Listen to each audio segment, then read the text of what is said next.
श्वासों क्या भरोसा, सांसों का क्या भरोसा, रुक जाए चलते चलते, रुक जाए चलते चलते, जो जोरी हो बुझे जाए चलते चलते, बुझे जाए चलते चलते, सांसों का क्या भरोसा, सांसों का क्या भरोसा।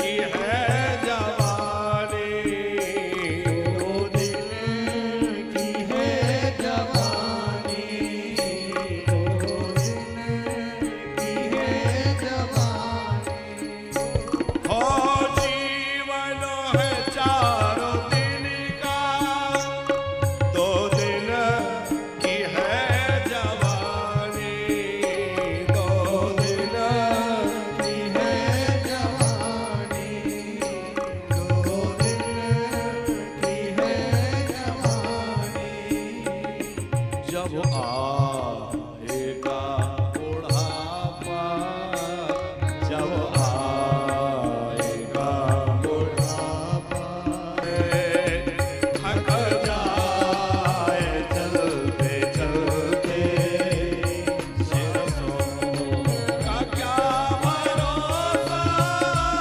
श्वासों का क्या भरोसा, रुक जाए चलते चलते, ओ जीवन की है जो ज्योति, जीवन की है जो ज्योति, बुझ जाए चलते चलते, श्वासों श्वासों का क्या भरोसा।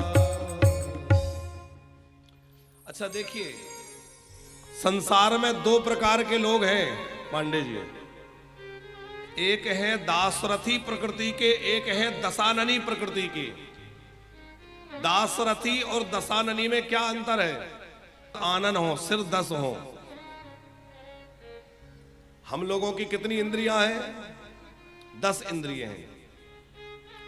जिसने अपनी 10 इंद्रियों को आनन बना लिया है भोग भोगने के लिए, आनन माने मुंह, 10 इंद्रियों से जो भोग भोगने में लगा हुआ है वह दशानन है। और जिसने अपनी 10 इंद्रियों को रथ बना करके और भगवान की ओर यात्रा शुरू कर दी है वो दशरथ है, जो अपनी 10। महाराज दशरथ अपनी 10 इंद्रियों को रथ बनाकर भगवान की ओर बढ़ रहे हैं, और दशानन 10 इंद्रियों से भोग भोगने में लगा हुआ है। इसलिए हुआ कि नहीं? आज भी लोग जलाते हैं, आज भी लोग भला बुरा कहते हैं। क्यों?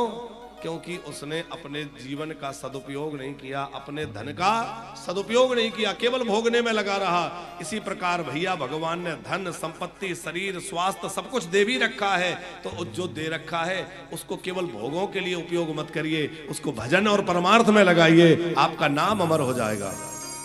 अब विचार करो, समाज के लिए कार्य किए जा रहे हैं, जो भी यहाँ के लोगों के लिए जो भी काम किए गए हैं, तो एक दिन उनका तो शरीर नहीं रहेगा, लेकिन वो बातें तो याद रहेंगी। वो ऐसे थे, उन्होंने ऐसा किया, ये काम वो करवा के चले गए थे, ये वो बनवा के चले गए थे, तो वो नाम अमर हो गया कि नहीं?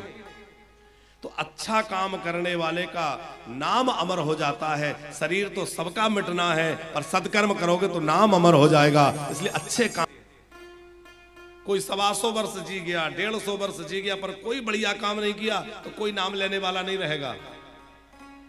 और कोई व्यक्ति भले ही थोड़े समय रहा, लेकिन यदि उसने बहुत अच्छे काम किए हैं तो उसका नाम युगों युगों तक गाया जाएगा। जैसे स्वामी विवेकानंद, ये बहुत लंबे समय तक नहीं रहे, कम उम्र में चले गए।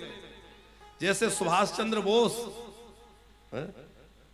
भगत सिंह, ये सब लोग, सुखदेव आदि जल्दी चले गए कि नहीं? इन बलिदानियों के नाम तो आप सब जानते हैं ना। मातृभूमि की रक्षा के लिए, अपने राष्ट्र की रक्षा के लिए इन्होंने बलिदान दे दिया। तो चले तो बहुत कम उम्र में गए, लेकिन इनका नाम अमर शहीदों में अमर हो गया और युगों युगों तक जो है, वर्षों वर्षों तक इनका नाम लिया जाएगा। कहने का अर्थ यह है कि हम कितना लंबा जीते हैं ये महत्वपूर्ण नहीं है, हम कितने अच्छे काम करते और कैसे जीते ये बहुत महत्वपूर्ण है। इसलिए भैया बहुत लंबी आयु मिले, केवल ये प्रयास मत करो, बल्कि जितनी आयु मिले उसका सदुपयोग हो, वो अच्छे काम करें, ये प्रयास करो। तो कंस को पता चला कि देवकी के 8वें संतान से तेरी मृत्यु होगी। कितना समय था? अभी विवाह हो रहा है, विदा करने जा रहा है, तो अभी तो विवाह की बेला है। कब पहली संतान होगी, फिर दूसरी होगी, फिर तीसरी होगी, कब 8वीं होगी? अभी कोई ऐसा काम नहीं किया जिससे उसकी मृत्यु सुधर जाए। और महाराज परीक्षित को मात्र 7 दिन पहले पता चला कि आज से 7वें दिन तुम्हें तक्षक नाग काट लेगा, तुम्हारी मृत्यु हो जाएगी। उन्होंने क्या?